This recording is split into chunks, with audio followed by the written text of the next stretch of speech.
मंगल अंगना गवाए लागल, मारवा छवाए लागल।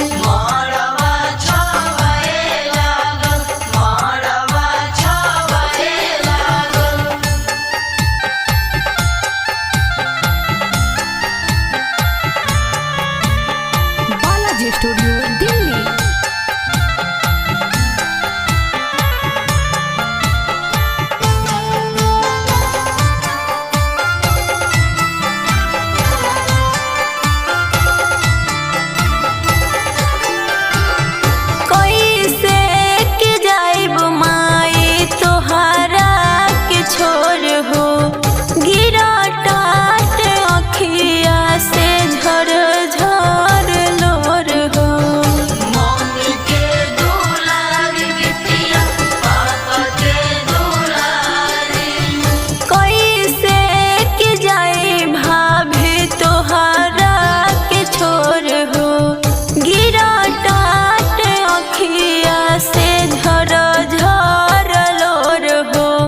अहंगना में पोखरी खनाए लागल, मारवा गराए लागल। गीत मंगल अंगना गवाए लागल, मारवा छवाए लागल।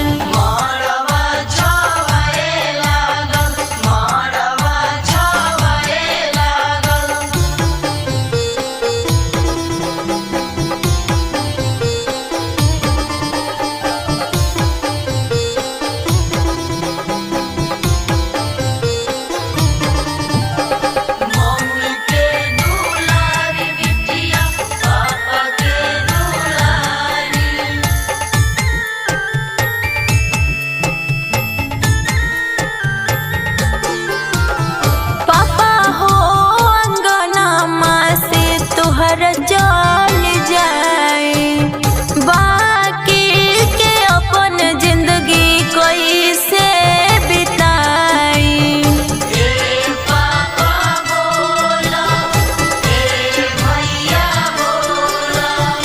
भैया हो अंगनमा से तुहर जल जाए बाकी के अपन जिंदगी कैसे